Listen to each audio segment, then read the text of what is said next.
बिस्मिल्लाहिर्रहमानिर्रहीम अस्सलाम वालेकुम। अच्छा, प्रोजेक्ट्स ढूँढने के लिए और ख़ास तौर पे एंटरप्रेन्योरशिप में आइडियाज़ ढूँढने के लिए एआई बहुत स्ट्रॉन्गली असिस्ट कर सकता है। लेकिन एआई भी चूँकि सिर्फ़ एक टूल है, इसका फ़ायदा सही मायनों में तभी होता है जब हम इसको फ़ीड भी सही करेंगे। तो ये बिज़नेस प्रपोज़ल बनाने का एक तरीका है कि आप सबसे पहले अपने आप को डिस्कवर करें ताकि पर्सनल ब्रांडिंग आप खुद क्या हैं, वो जितना ज़्यादा तफ़सील के साथ आप लिखेंगे, फिर एआई को अगर फ़ीड करेंगे तो आपको आइडिया उतना बेहतर मिलेगा। तो इसमें इंटेंशन बिहाइंड अर्निंग या एंटरप्रेन्योरशिप जो है ना, वो पहले इंसान की क्लियर होनी चाहिए। मसलन सबसे पहले तो ज़ाहिर है अल्लाह तबारक व तआला ने इरशाद फरमाया याहसबुल इंसानु अन युत्रका सुदा, कि क्या इंसान ये समझता है कि इसे बेकार छोड़ दिया गया।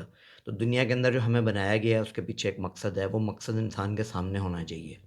तो उसमें ये है कि जब आपने बिज़नेस करना है तो ये इंटेंशंस क्लियर होनी चाहिए। सबसे पहले तो ज़ाहिर है रिज़्क हलाल कमाना, ये एक हमारे ज़िम्मे लगाया गया है। और इसमें आता है यहाँ तक कि हज़रत दाऊद अलैहिस्सलाम जो 4 बड़े तरीन पैगम्बरों में से थे, वो भी खुद मेहनत करके कमाते थे, ज़राएँ बनाते थे, उनको बेच के जो है ना अपना गुज़ारा करते थे। तो इसी तरह हज़रत उमर फ़ारूक का भी तो कौल है कि इंसान को चाहिए कि वो मेहनत करे, उसे मालूम होना चाहिए कि पैसा दरख्तों के ऊपर नहीं लगता। तो फाइनेंशियल स्टेबिलिटी इंसान की हलाल नीड जो है वो हलाल मेथड से फुलफ़िल हों, इंसान की खाने-पीने की ज़रूरत है, रिहाइश की ज़रूरत है और ज़ाहिर है जितनी भी हमारी आजकल के दौर में रिसोर्सेज़ हैं, इलेक्ट्रिसिटी है, तो इन सबको पे करने के लिए भी आपको एक सर्टेन रिक्वायरमेंट, एक सर्टेन अमाउंट चाहिए होती है, सबसे पहली चीज़। दूसरी चीज़ ख़ास तौर पे जो लोग यंग हैं, पेरेंट्स अगर अभी फंडिंग कर रहे हैं, यूनिवर्सिटी की एजुकेशन की फ़ीस पेरेंट्स दे रहे हैं, जब इंसान बालिग हो जाता है तो इसके पेरेंट्स के ज़िम्मे नहीं है, ये बहुत इंपॉर्टेंट पॉइंट है। तो सबसे पहले ये है कि दूसरा कि आप अपने पेरेंट्स के ऊपर से ख़ास तौर पे बूढ़े माँ-बाप हो गए हैं, तो उनके ऊपर से बोझ हटाएँ। ये नहीं है कि उनके ज़िम्मे आपका हो, आपकी ये नीयत हो कि अल्लाह करे 2-3 साल में मेरा अपना बिज़नेस इतना स्टेबल हो कि मैं अपने वालिद साहब को कहूँगा वो रिटायर हों, उनके जो है ना वो अब फ़िक्र ना करें, बल्कि उनको जो है ना पॉकेट मनी दे रहे हों, घर का खर्चा खुद से उठा रहे हों। तीसरी एक नीयत ये होनी चाहिए कि जो बंदा जॉब ढूँढ रहा होता है, ज़ाहिर है वो खुद भी एक जो है ना नीडी पर्सन होता है। जॉब्स जो क्रिएट होती है मार्केट में, उनमें से एक उसने कंज़्यूम करनी होती है। वर्सेस जो शख्स एंटरप्रेन्योर होता है, वो जॉब्स क्रिएट कर रहा होता है। तो पाकिस्तान में, हमारे मुल्क में तो ख़ास तौर पे ज़ाहिर है पहली जॉब शॉर्ट है, एजुकेटेड लोगों को भी या जॉब्स मिल नहीं रही, जिन्हें मिलती हैं उन्हें भी मोस्टली अंडरपेड होते हैं। तो अगर आप जॉब्स क्रिएट करते हैं, जैसे ही ज़ाहिर है आप बिज़नेस का प्लान करेंगे, रिज़ल्ट ये होगा कि आप भी इवेंचुअली कुछ ना कुछ लोगों को हायर कर रहे होंगे, जैसे-जैसे आपका बिज़नेस ग्रो करता जाएगा। तो जॉब क्रिएशन की एक नीयत होनी चाहिए। चौथा, ऑब्वियसली आप जो भी प्रोडक्ट या सर्विस बना रहे हैं, अगर आप एक अच्छी क्वालिटी की चीज़ बनाते हैं, लोगों की एक ज़रूरत पूरी कर रहे हैं, तो लोगों की ये खिदमत करना, लोगों की एक ज़रूरत पूरा करना, कस्टमर्स की नीड कह लें, उम्मत की खिदमत करना, ये भी एक चौथी ज़रूरत है जो आप चौथी इंटेंशन है जो आपकी होनी चाहिए ताकि आप लोगों की आप ये एक ज़रूरत पूरी करें। और पाँचवीं चीज़ ये कि आपकी जो अपना बिज़नेस होता है वो ज़ाहिर है आपका एक एक्सप्रेशन होता है। आप अपने आप को एक्सप्रेस कर रहे होते हैं कि आपकी क्या स्किल्स हैं, क्या कैपेबिलिटीज़ हैं। ख़ास तौर पे अगर आपने कोई यूनिक बिज़नेस मॉडल लिया है। ऑब्वियसली अगर किसी और के आइडिया को कॉपी कर रहे हैं तो फिर उसमें वो यूनिकनेस नहीं आती होती। तो रैशनल ये आज की स्लाइड्स का और इस उसका है। एक तो ये बड़ी फेमस सेइंग है, अक्सर मोटिवेशनल स्पीकर्स भी इसको शेयर करते होते हैं कि most people spend more time planning vacations than their careers. ठीक है, इस पे गौर करें कि यानी ज़्यादातर लोग अगर कोई छुट्टियां प्लान कर रहे हो ना कि जी 2 दिन की 4 दिन की छुट्टी पे कहीं जाना है, तो उसकी प्लानिंग में कई दिन लगा देंगे कि अच्छा यार कहाँ पे विज़िट किया जाए, वहाँ पे किस होटल में स्टे किया जाए, घूमने फिरने कहाँ कहाँ पे हम जाएंगे। इसके ऊपर लोग ज़्यादा वक़्त और एनर्जी लगाते हैं और पूरी ज़िंदगी में क्या करना है, अपनी लाइफ़ कैसे गुज़ारनी है, करियर चॉइस क्या होनी चाहिए, उसके ऊपर इससे कम वक़्त लगाते हैं। तो ये बहुत अहम है कि कुछ वक़्त इंसान अपने ऊपर अपनी ज़ात को डिस्कवर करने पे लगाए, वरना बाज़ औक़ात आप किसी ऐसे करियर में स्टक होते हैं जो आप एन्जॉय नहीं कर रहे होते, जो आपकी नेचर से मैच नहीं कर रहा होता। तो ये चीज़ बहुत अहम है। बाकी जॉब और एंटरप्रेन्योरशिप में एक ऑब्वियस डिफरेंस है। अगर अच्छी जॉब मिली हो तो बहुत से लोग वो भी स्टेबल करते हैं। अगर आप उधर भी रिस्क हलाल कमा रहे हैं तो उसमें भी कोई मज़ाक का नहीं। लेकिन कहते हैं कि ये डिसीजन कॉन्शियसली आपको लेना चाहिए। अगर हर शख्स नहीं भी है एंटरप्रेन्योर, ऑल्दो एंटरप्रेन्योरशिप एक स्किल है। पीटर ड्रकर वगैरह ने, अमेरिकन फेमस था जिसने बुक भी लिखी है एंटरप्रेन्योरशिप पे, उसका क्लेम ये है कि एक डिसिप्लिन की तरह एंटरप्रेन्योरशिप भी सीखी जा सकती है। तो बहरहाल ये क्लियर फ़र्क है कि जॉब के अंदर एक स्टेबिलिटी होती है, कंसिस्टेंट पे होती है, लेकिन उसमें अपसाइड जो है ना लिमिटेड होती है। एंटरप्रेन्योरशिप में रिस्क एलिमेंट्स बहुत ज़्यादा होते हैं, अप्स एंड डाउन्स होते हैं। स्टेबल बिज़नेसेस भी बाद डूब जाते हैं किसी एक्सटर्नल एलिमेंट की वजह से, टेक्नोलॉजिकल इनोवेशन की वजह से। तो लेकिन एंटरप्रेन्योरशिप के अंदर जो अपसाइड होती है अर्निंग की, वो बिल्कुल अनलिमिटेड होती है। बाकी ज़ाहिर है हाँ, ये एक इम्पॉर्टेंट पॉइंट है कि old man on Y intersection वाला। ये एक एग्जांपल शेयर करते होते थे कि एक यंग बंदा जा रहा था, एक वाई इंटरसेक्शन पे एक बूढ़े बाबा जी बैठे थे। तो उसने बाबा जी से पूछा कि मैं इस तरफ जाऊँ, दाईं तरफ जाऊँ या बाईं तरफ? तो बाबा जी ने पूछा तुम जाना किधर चाहते हो? उसने कहा कि मुझे पता नहीं है। तो उन्होंने कहा बेटा फिर कोई फ़र्क नहीं पड़ता कि तुम इन दोनों में से किस रास्ते पे जाओ। तो पॉइंट ये है कि अगर आपने मंजिल ही नहीं तय की तो फिर कोई फ़र्क नहीं पड़ रहा आप डिग्री प्रोग्राम कौन-सा कर रहे हैं, आप बिज़नेस कौन-सा शुरू करते हैं, आप कारोबार आप जो है ना जॉब कौन-सी कर रहे हैं। तो पॉइंट ये है कि अपनी रुख, अपनी डायरेक्शन जो है ना वो पहले तय करें, मंजिल तय करें ताकि फिर आप उसके हिसाब से फिर रास्ता देखेंगे कि आपने किधर जाना है। अच्छा, टेबल ऑफ कंटेंट्स ये रिकमेंडेड है इन स्लाइड्स के लिए, जो नेक्स्ट भी मैंने भी इसी ऑर्डर में रखी हुई हैं। फ़ेज़ 1 करें, पहले अपने आप को एनालाइज़ करें। इसमें सबसे पहले पर्सनल स्टेटमेंट है, मैं भी डिटेल में बताया, तो उसके बाद स्किल्स, स्ट्रेंथ्स एंड वीकनेसेस हैं। फिर आपके पैशन और फ्लो हैं कि आप किन चीज़ों को टाइम स्पेंड खुशी से करते हैं। और फिर फ्यूचर विजन है कि आपका आइडियल लाइफ स्पेंडिंग पैटर्न क्या होगा। फिर ऑप्शनल चीज़ें हैं, कुछ पर्सनैलिटी अगर अपने डिस्कवर करें तो वो आपको एडिशनल फ़ायदा देगी। फ़ेज़ 2 है फिर कि जब आप अपने बारे में लिख लें, फिर आपने वो फ़ीड करना है एआई टूल्स को और उनसे पूछना है कि ये मेरी पर्सनैलिटी है, ये मेरी डिटेल्स हैं, मुझे मेरे हिसाब से करियर चॉइसेस या जॉब्स या ख़ास तौर पर एंटरप्रेन्योरियल अपॉर्च्युनिटीज़ बताओ। और फिर जो वो आइडियाज़ देगा उनमें से सेलेक्ट करके आपने बिज़नेस आइडियाज़ सेलेक्ट करने हैं। तो ये एक सेपरेटर स्लाइड होती है, बीच में ये एक ऐड करें कि जी मेरा सेल्फ एनालिसिस क्या है।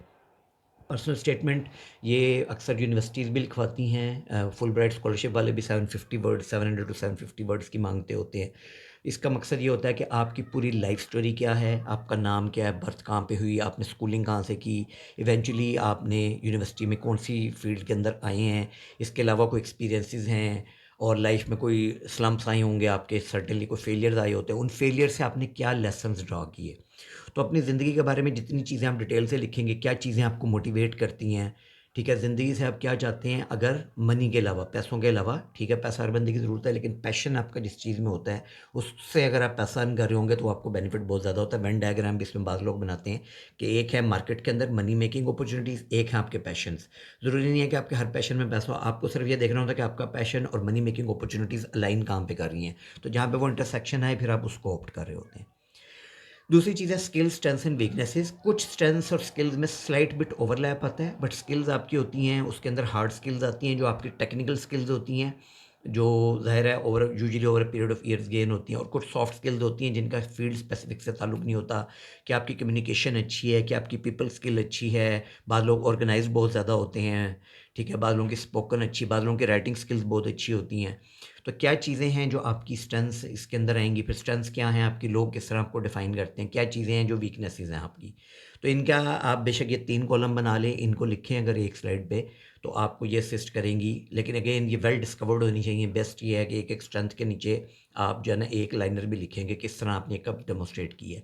तो बाज़ स्ट्रेंथ्स जो हैं आपकी वो स्किल से ड्राइव हो रही होती हैं और बाज़ स्किल्स आपकी वो मल्टीपल स्ट्रेंथ्स की कॉम्बिनेशन होती है। मसलन अगर आपके अंदर लीडरशिप स्किल है तो ज़ाहिर है इसका मतलब ये है कि आपके अंदर मल्टीपल स्ट्रेंथ्स होंगी, प्रोबेबली एम्पैथी भी होगी, आपकी पीपल लिसनिंग स्किल बहुत अच्छी होगी, गाइडिंग स्किल अच्छी होगी वगैरह वगैरह। तो 2-3 स्ट्रेंथ्स बाद अगर मिलके वो एक स्किल बन रही होती हैं। पैशन और फ्लो एक्टिविटीज़ बहुत इंपॉर्टेंट है। टाइम स्टाइल एक बड़ी इंटरेस्टिंग टर्म है कि आप जिन चीज़ों को फ्री टाइम में वक़्त दे रहे होते हैं ना, यूजुअली वो आपकी करियर के लिए एक बहुत अच्छा हिंट होता है। तो आपको ये डिस्कवर करना है कि आपकी हॉबीज़ क्या हैं, आपके पास टाइम क्या हैं, ख़ास तौर पे जैसे सेमेस्टर ब्रेक होती है, जब छुट्टियाँ होती हैं, जब कोई काम नहीं होता, उस वक़्त आप क्या काम शौक से करना चाहते हैं।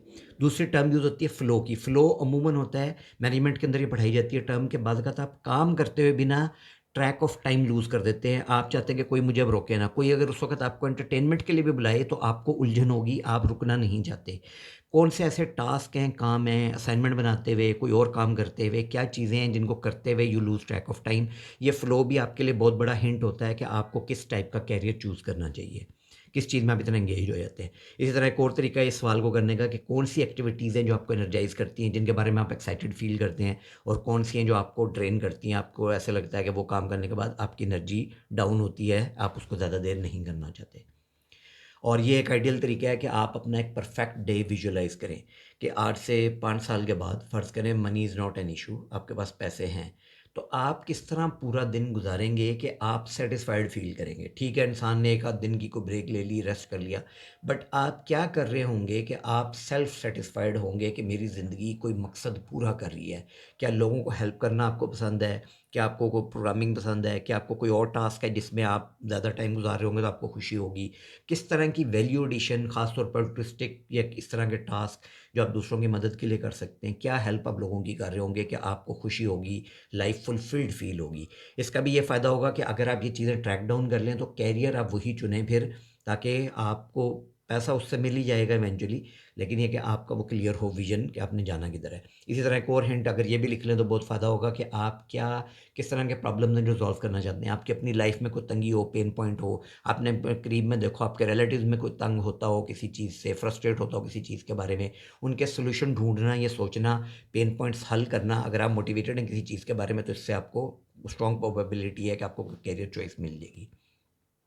इसके अलावा ये स्लाइड मैंने ऑप्शन रखी है, लेकिन ये भी बहुत इंपॉर्टेंट है, पर्सनैलिटी को अपनी एक्सप्लोर करें। मसलन 16 पर्सनैलिटी टेस्ट है, काफ़ी इंटरेस्टिंग। इसने टोटल इंसानों को 16 पर्सनैलिटीज़ के अंदर डिवाइड किया हुआ है।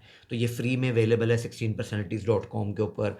चंद सवाल वो पूछेंगे आपसे, 10-15 मिनट लगेंगे और उसके बाद वो आपको आपकी पर्सनैलिटी टाइप बता देंगे 4 लेटर्स में। और 16 पर्सनैलिटीज़ टोटल उन्होंने इंसानों की बनाई हैं और काफ़ी हद तक वो एक्यूरेट होती हैं। फिर वो आपकी कैरियर चॉइस उस हिसाब से बताएँगे और डिफरेंट चीज़ें। तो अगर हो सके तो इसके लिए थोड़ा-सा टाइम निकालें, पर्सनैलिटी अपनी देखें क्या है और ये देखें कि वो टेस्ट कितना एक्यूरेट है, क्या वो वाक़ई आपके बारे में सही इमेज रिफ्लेक्शन दे रहा है या नहीं। इसी तरह एंटरप्रेन्योरशिप टेस्ट, ये भी मल्टीपल डिफरेंट टाइप्स के हैं, लेकिन ये एक साइकोलॉजी टुडे के ऊपर सिर्फ इसने 20 क्वेश्चन से 2 मिनट के अंदर ये हो जाता है। उसने बताया हुआ है कि आप क्या आप एंटरप्रेन्योरशिप मटीरियल हैं या नहीं हैं, आपके अंदर टेंडेंसी है एंटरप्रेन्योरशिप की कितनी ज़्यादा है, वो एक परसेंटेज सी में बता देगा। इसी तरह रिसोर्सेज, बाद लोगों के पास टाइम ज़्यादा होता है, अगर आप पढ़ रहे हैं ओबियसली अभी तो आप लिख सकते हैं कि हाँ जी मेरे पास सिर्फ वीकेंड में टाइम है लेट्स से, या इवनिंग्स में टाइम है। और फैमिली सपोर्ट होती है, बाद लोगों की फैमिली बिजनेसेस होते हैं, क्या आप उससे रेलिवेंट कोई बिज़नेस करना चाह रहे हैं, इंटरेस्टेड हैं उसमें। बाद लोग ऑलरेडी काम कर रहे होते हैं किसी फैमिली बिज़नेस में, तो उसको भी फीड करें। यहाँ पे उसका फ़ायदा ये होगा कि ज़ाहिर है जो एडवाइस ए भी देगा वो आपके उससे रेलिवेंट होगी। Once you have gone through these, ये 4-5 स्लाइड जब आपने बना ली तो एआई से आपने फिर कंसल्ट करना है। इसका एक अच्छा तरीका ये आपने देखा होगा आजकल एलएलएम्स तकरीबन सारी, चैट जीपीटी, क्लॉड, परप्लेक्सिटी, वो उसमें ऐड अटैचमेंट की भी ऑप्शन होती है। तो आपने अगर हैंड रिटन बनाया है तो हैंड रिटन भी भेज सकते हैं, लेकिन ये क्या राइटिंग आपकी क्लियर हो ताकि एआई उसको प्रॉपर्ली पढ़ सके। अदरवाइज स्लाइड्स बनाई हैं तो सिंपली इन स्लाइड्स को आप अपलोड कर दें, चैट जीपीटी पे भी करें, क्लॉड पे भी करें, ठीक है, जेमिनी पे करें, करना चाहें और किसी पे डीप सीक पे कर लें, परप्लेक्सिटी पे करें। इसमें ये करें कि क्लॉड के अंदर जो है ना 3 ऑप्शंस दी होती हैं उन्होंने, सॉरी 3 फ्री उसमें ऑप्शन होती हैं कि आप उसका जो डीप थिंकिंग मोड है वो एक्टिवेट कर सकें। डीप सीक के अंदर भी R1 मॉडल होता है डीप थिंकिंग वाला, परप्लेक्सिटी के अंदर भी वो पर डे 3 जो है ना फ्री देता है उसकी डीप थिंकिंग के। इनको लाज़मी जो है ना वो हार्नेस करें, अवेल करें। बेहतर ये है बेशक ये प्रॉम्प्ट दे दें या खुद से बनाना चाहते हैं खुद से कोई प्रॉम्प्ट बना लें।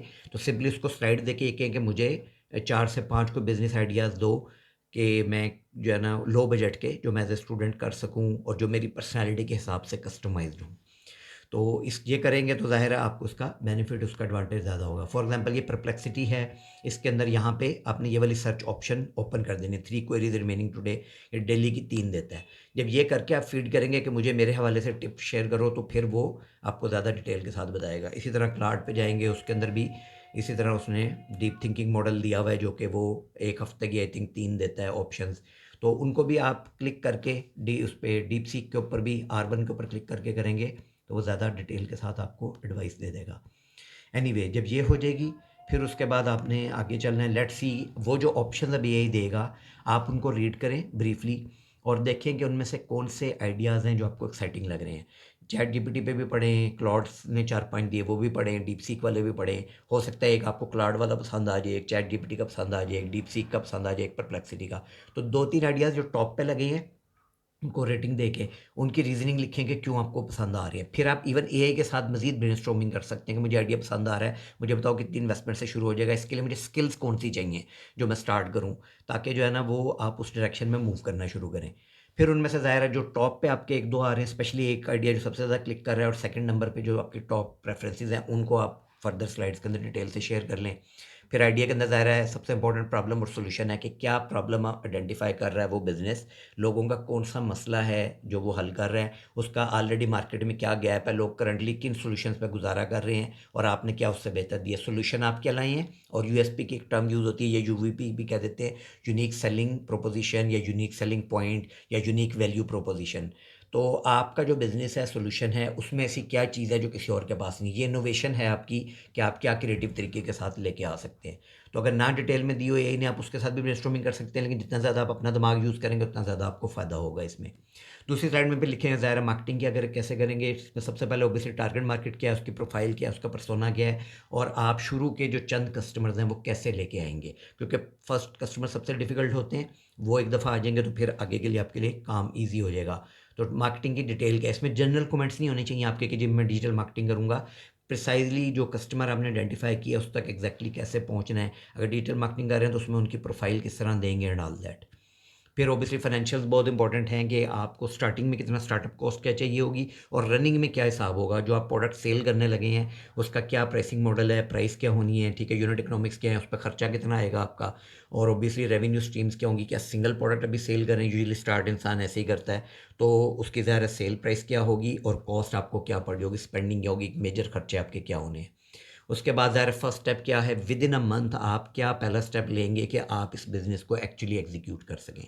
तो वो स्टेप्स और ज़ाहिर क्या प्रॉब्लम्स इसमें आएंगी, क्या पॉसिबल हर्डल हैं जिनकी वजह से आप रुक सकते हैं, उनको किस तरह आप डील करेंगे। तो जितनी डिटेल के साथ ही आपने बनाया होगा उतना अच्छा है। इसके बाद बेहतर है कि एक सेकंड आइडिया की भी आप एक स्लाइड बना लें। बाकी चीज़ें ऑप्शनल हैं फिर कि आप आगे अगर इन स्किल्स में से कोई चीज़ आपको जैसे नहीं फ़िलहाल आती, तो आप वो भी प्लान बनाएं कि ये मैं स्किल्स कितनी जल्दी इक्विप कर सकता हूँ। बात स्किल्स आप चंद महीनों में सीख सकते हैं, ताकि आपका रोड मैप क्लियर हो कि लेट से नवंबर दिसंबर आपने 2 महीने लर्न करनी, जनवरी 2026 से आप जो है ना उसको वर्किंग स्टार्ट कर देंगे। बाकी ये चंद एक बिज़नेस आइडियाज़ मेरे ज़हन में हैं, मार्केट गैप्स हैं चंद एक, ये भी मैं शेयर कर लेता हूँ, और किसी को इनमें से कोई पसंद आए तो उसको आप डिटेल के साथ एक्सपैंड कर सकते हैं, उस हवाले से फिर आप स्किल्स गेन कर सकते हैं। मसलन डिजिटल मार्केटिंग को ऑटोमेट किया जा सकता है, बहुत स्पीड में ऑटोमेट हो रही है एआई ऑटोमेशन के ज़रिए से भी, और बहुत सा कंटेंट बनाना जो कि अब ईजी हो गया है। कंटेंट राइटिंग ख़ास तौर पे वो तो एआई टूल से वैसे ही फ्री और कन्वीनियंट हो गया है, और बहुत से अब एआई टूल्स जो इमेजेस भी जनरेट कर रहे हैं उसकी वजह से इवन सिंपल फ्लायर्स एड्स बनाना वो भी कन्वीनियंट हो गया है। तो ये इसको ऑटोमेट करना डिजिटल मार्केटिंग में, मैं बिज़नेस कर रहा हूँ तो मुझे 100-150 के करीब कॉल्स अब तक आ चुकी हैं। लोग क्या करते हैं कि ये कहते हैं जी कि हम आपकी वेबसाइट बना देंगे, हम आपकी सोशल मीडिया मार्केटिंग कर देंगे। ये जो फ्यूचर एलिमेंट है ना, ये बहुत बॉदर करता है। लोग इतनी सी भी एफर्ट नहीं करते कि एक सैंपल बना के भेज दें, और इसकी वजह से ज़ाहिर है बिज़नेस फ्लॉप होते हैं। बहुत कम लोग हैं, मुझे याद है एक हमने हायरिंग की थी, उसने सैंपल पूरा बना के दिखाया था कि ये देखें जी मैं आपके लिए इस तरह काम कर सकती हूँ। तो पॉइंट ये है कि आप, यानी इसमें मेरी सजेशन ये है एज ए स्टूडेंट कि जब आप बिज़नेस एक डेवलप करने लगें अगर, तो डिजिटल मार्केटिंग किसी कंपनीज़ की कर दें, रेस्टोरेंट्स हैं अगर, या जिसकी भी आप टारगेट करने लगे हैं उनका बनाएं एक सैंपल ऐड, फिर उनको भेजें कि ये देखें जी मैंने आपके लिए ऐड बनाया है, अगर आपको पसंद आया तो मैं ऐसे मज़ीद बना सकता हूँ। एक फ्री सैंपल हमेशा दिया करें, लोग फ्री सैंपल्स नहीं देते। इसी तरह ऐड मेकिंग है, ये बहुत ज़्यादा कन्वीनियंट हो गई हुई है। चंद सेकंड के ऐड इतनी क्विकली बन जाते हैं। इवन अगर आप लोग वीडियो ऐड बनाएं हैं तो वो डोमो एआई वगैरह के थ्रू उसको बड़े आराम से एनीमे में कन्वर्ट किया जा सकता है। नैनो बनाना, VO3, हिक्सफील्ड, चाइनीज़ बहुत से टूल्स आ गए हैं, इनके थ्रू जो है ना आप, हेलो है, तो इनके थ्रू आप बड़े आराम से यानी एड्स बना सकते हैं, वेरी क्विक शॉर्ट और बहुत हाई क्वालिटी के, उनको बना के सेल्स कर सकते हैं। एडवर्टाइजिंग एजेंसी का पूरा काम जो है ना, ये इट्सल्फ एक पूरा बिजनेस है।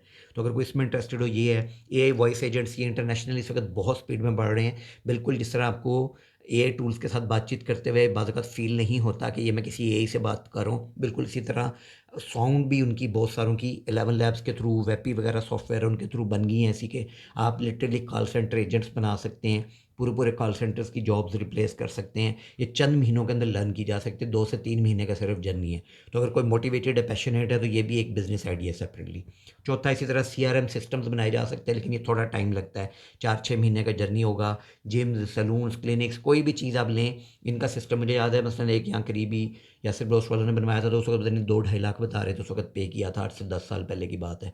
तो इस वक्त इनके सिस्टम्स पर मंथ इसका लोग चार्ज करते हैं। अगर आप ये हब स्पॉट पे और गूगल शीट्स के साथ इंटीग्रेशन करनी आपको आती हो, कस्टमर डाटा भी एक्वायर किया जा सकता है, कंपनी के जो इंटरनल सिस्टम्स हैं, टच स्क्रीन के थ्रू अगर वो ऑर्डरिंग करना चाह रहे हैं, इस तरह की चीज़ें, तो ये आप थोड़ा सा ये ऑटोमेशन लर्न कर लें, N8N या Make.com वगैरह, तो उसके साथ इवेंचुअली 4-6 महीने के अंदर अंदर एक इंडस्ट्री का आप सीआरएम बना सकते हैं, फिर आप उसी इंडस्ट्री के एक्सपर्ट बन सकते हैं। उससे रेलेवेंट जितने भी हैं लाहौर के अंदर हैं, फिर आप इवेंचुअली ज़ाहिर नेशनल जाएँ, इवेंचुअली इंटरनेशनल जाएँ, तो ये भी एक और अपॉर्चुनिटी है। इसी तरह एआई ऑटोमेशन ऑफ प्रोसेसेस है, ऑब्वियसली इसके लिए थोड़ा सा आपको नॉलेज चाहिए फील्ड का, इंडस्ट्री का, लेकिन ये अगेन एआई ऑटोमेशन इससे अगला लेवल है कि जब आप छोटी-छोटी चीज़ें कर लें, तो आप फिर लार्जर बिज़नेसेस को भी टोटली एआई ऑटोमेट कर सकते हैं। इसके अंदर भी ऑब्वियसली बहुत सारी निशेज़ भी हैं, इंडस्ट्रीज़ भी हैं। वाइब कोडिंग, रेपलेट और लवेबल जैसे टूल्स के थ्रू आप बड़े आराम से सिर्फ कन्वर्स करके उससे ऐप बनवा सकते हैं, वेबसाइट बनवा सकते हैं। ये भी अगेन बहुत अपॉर्चुनिटी है। अभी नेट पे एक बंदे की मैं वीडियो देख रहा था, उसने एक कैलोरी काउंटिंग ऐप थी जो बहुत फेमस थी, उसने उस जैसी इमीडिएटली बनवाई और अपना ब्रांड बना के अपनी वो ज़ाहिर यूनिक आइडेंटिटी उसकी देके चंद चेंजेस के साथ और उसको सेल करना शुरू किया, और वो विद इन मंथ्स ऑलमोस्ट 1 डेढ़ साल के अंदर ही hundreds of thousands of dollars के अंदर अर्न कर रहा था। तो ये है कि ये इन टूल्स की वजह से जो सॉफ्टवेयर इंजीनियरिंग जो बड़ा कम्प्लेक्स काम होती थी वो बहुत कन्वीनियंट हो गई है। जो लोग इंटरेस्टेड हैं, खासतौर पे जो ऑलरेडी सॉफ्टवेयर लर्न कर रहे हैं, वो इस टाइप की वाइब कोडिंग टाइप प्लेटफॉर्म के through website development, app development, इन टास्क में भी इटसेल्फ ये पूरी एक डोमेन है, बिजनेस है। नेक्स्ट एक आइडिया मेरे ज़हन में ये रिटेल का था। जैसे आजकल बहुत से लोगों ने बायकॉट किया हुआ है, तो लोकल ब्रांड्स को लोग प्रेफर करते हैं। इस वक्त मेरे इल्म में नहीं है कि कोई वेबसाइट हो जिसके ऊपर सिर्फ लोकल प्रोडक्ट्स पाकिस्तानी मिलती हों। जैसे टेमू चाइनीज़ प्रोडक्ट सेल कर रहा है, इसी तरह अली बाबा है, ठीक है, दराज है। तो हमारे पास कोई ऐसा होना चाहिए जिस पे सिर्फ लोकल प्रोडक्ट्स मिल रही हों। ये भी एक वेबसाइट, एक जो है ना गैप है मेरी नज़र में। अगर कोई इंटरेस्टेड हो तो रिटेल बहुत बड़ी डोमेन है दुनिया की जो सबसे बड़ी कंपनी है वालमार्ट सेल्स वाइज, वो भी रिटेलर है। Amazon one of the fastest growing company in the world है, वो भी रिटेलर है, ही रिटेलर है। तो पॉइंट ये है कि अगर रिटेल के अंदर चूँकि बहुत पैसा है, अगर कोई इंटरेस्टेड हो तो लोकल रिटेल का भी एक वेबसाइट वो बनाई जा सकती है।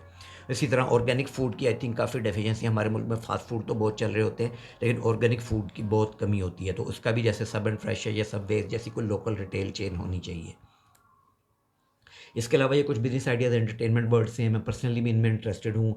कॉमिक्स, मांगा, एनीमे, मैंने इनके अंदर बहुत रेयर, हार्डली लेस देन 0.1% कोई मुस्लिम कैरेक्टर्स देखे हैं, हार्डली कोई मुस्लिम स्टोरीज सुनी है, हार्डली कभी कोई कुरान या हदीस का रेफरेंस देखा है। क्योंकि ये वर्ल्ड सारा या वेस्ट इसको ओन कर रहा है, टीवी शोज़, और उनको हॉलीवुड है या जापान है, दोनों के अंदर ज़ाहिर है मुस्लिम्स की शॉर्टेज है, और मुस्लिम वर्ल्ड, मुस्लिम कैरेक्टर्स लोगों को नहीं मिल रहे जिनसे इंस्पायरिंग स्टोरीज़ जो है ना वो फैलाई जा सकें। तो इसमें कॉमिक्स मांगा, इसमें ये हो रहा है कि फॉर एग्जांपल मिड जर्नी से एक लड़के ने पूरी कॉमिक्स बनाई, तो उसका ये क्लेम था कि अगर मैं किसी आर्टिस्ट से बनवाता पैसे भी ज़्यादा लगने थे और टाइम भी 1 साल लगना था पूरा, जो उसने एआई टूल्स के ज़रिए से सिर्फ 1 महीने के अंदर बना लिया। तो एआई आपकी स्पीड को बहुत ज़्यादा बढ़ाता है। अगर कोई इंटरेस्टेड है तो मिड जर्नी को लर्न करें। इसकी बड़ी नॉमिनल सी सब्सक्रिप्शन है, आई थिंक $20 की पूरे 1 महीने के लिए। इसी तरह डोमो एआई है जिस पे आप खुद भी एक्टिंग करके और उसको फिर सिर्फ एनीमे में कन्वर्ट कर सकते हैं। तो ये बड़ी चेन है, पूरी एनीमे सीरीज़ इससे बनाई जा सकती है। बट द क्वेश्चन इज़, चूँकि इनकी अभी कैपेसिटीज़ लिमिटेड हैं, चंद सेकंड के ये सीन्स करते हैं और बाद का चेंजेस कर रहे होते हैं ड्रेसिंग में और उन चीज़ों में। लेकिन ये कि जिस स्पीड से ये इवॉल्व हो रही है, इवेंचुअली इंप्रूव हो जाएंगी। फिलहाल कोई शॉर्ट जो है ना शॉर्ट सीरीज़ या शॉर्ट स्टोरीज़ वगैरह बनाई जा सकती हैं। इसी तरह टीवी शो का आइडिया मेरे ज़हन में आता है, जैसे स्टीव ऑस्टिन का ब्रोकर स्कल चैलेंज था, अमेरिकन निंजा वॉरियर है, इस तरह के और बहुत से चल रहे हैं। सर्वाइवर सीरीज़ एक चल रही है, पूरा टीवी शो है, इतने सारे उसके बन चुके हैं। तो इसमें ये कि रियल भी हो उसमें, कि फ़िज़िकल आपको एफ़र्ट करनी पड़े और इंटेलेक्चुअल कैपेबिलिटीज़ भी उसके अंदर यूज़ हो रही हों। इस टाइप का कोई लोकल टीवी शो बनाया जाए। अगेन ये रिलेटिवली हायर बजट होगा, लेकिन हम स्मॉलर स्केल से स्टार्ट कर सकते हैं, परहैप्स किसी जिम से या समथिंग। अगर कोई इसमें इंटरेस्टेड हो तो ये भी एक अपॉर्चुनिटी है। उसके अलावा इसी तरह मूवीज़ टीपू सुल्तान के ऊपर इंडिया ने बनाई थी 1990s में, सॉर्ड ऑफ टीपू सुल्तान के नाम से। पाकिस्तान में भी 1-2 ड्रामे बने थे, लेकिन वो बहुत लो बजट थे। तो लार्ज स्केल के ऊपर ही वाज़ अ हीरो जिसने अंग्रेज़ों की फ़ाइट की, और बहुत इंप्रेसिव, इंतहाई इंटेलेक्चुअली भी इंप्रेसिव इंडिविजुअल थे। और उन्होंने रॉकेट टेक्नोलॉजी की भी फाउंडेशन ले की थी, जिसकी बेस के ऊपर बाद में हिटलर ने और जर्मनी ने एडवांस किस्म के रॉकेट्स बनाए थे 100 साल बाद। तो चीज़ ये है कि एक ऐसे बंदे को रिवाइव करना, रनवे एमएल वगैरह के थ्रू वीडियोस बन सकती हैं, ये भी ये टूल्स हैं। तो इनको यूज़ करते हुए क्या हम यानी बना सकते हैं, इसकी अटेम्प्ट की जाए, पहले कोई शॉर्ट ट्रेलर बनाया जाए, फिर इवेंचुअली जो है ना उसको लार्ज बजट के ऊपर ले जाया जाए। तो जो इस चीज़ के ऊपर मल्टी मिलियन का बजट लगता है, वो चंद 100 या चंद हज़ार या लाखों में कह लें, हम उसको एआई टूल्स के ज़रिए से बना सकते हैं। तो अगर कोई इंटरेस्टेड है तो ये भी एक डोमेन है उसमें, कि फिर हम मल्टीपल मूवी सीरीज़ पे इवेंचुअली मूव कर सकते हैं। और ऑब्वियसली वीडियो गेम्स, जो कि ट्रिपल ए बजट गेम्स बनाना, ये इसके लिए खैर मल्टीपल स्किल्स चाहिए। क्योंकि सिर्फ एआई टूल से नहीं हो सकती, इसमें कंसेप्ट आर्ट वाला काम हो सकता है। बट अगेन अगर कोई मोटिवेटेड है, पैशनेट है, तो वो अगेन मुस्लिम हीरोज़ को एक्सपेंड करना या पोस्ट अपोकलिप्टिक लाहौर के ऊपर मेरे जहन में आता स्टोरी बनाई जाए, कोई कार रेसिंग की या समथिंग, तो ये भी यानी डिफरेंट डोमेन्स हैं, आइडियाज़, अगर कोई इंटरेस्टेड है तो इनको फॉलो अप करें। इसके अलावा चंद एक यूट्यूब चैनल्स हैं जो आपको एंटरप्रेन्योरशिप के लिहाज से बड़ी अच्छी लर्निंग करवाएंगे। अपना कमाओ बहुत अच्छा चैनल है, इसको फॉलो करें। स्कूल ऑफ हार्ड नॉक्स है, ज़ीशान उस्मानी हैं, पाकिस्तान के one of the most famous individuals भी हैं और इन्होंने एआई के ऊपर भी कई किताबें भी लिखी हैं। डैन मार्टेल एआई को बहुत हैवीली यूज़ कर रहा है, इसकी भी एडवाइस टिप्स फॉलो करने वाली होती हैं। क्लोई सैंचेज़ है, इस बंदी भी मल्टी मिलियनेयर है, मल्टीपल इनकम स्ट्रीम्स है इसकी। नटाली डॉसन की भी शार्क टैंक है। इंटरनेशनल को देखें, पाकिस्तान को देखें, आपको आइडियाज़ मिलेंगे बहुत सारे। और भी कोई एजुकेशनल है तो वो करें। ए ऑटोमेशन है तो उसमें लिया मोटली की, नेथन की, बेन एआई की, निक सरेफ की, इन लोगों की वीडियोज़ हैं वर्थ वाचिंग। तो इनसे गो थ्रू करें ताकि जो है ना इंशाल्लाह नॉलेज वाइज इंसान को बेनिफिट हो। जज़ाकुमुल्लाह खैर।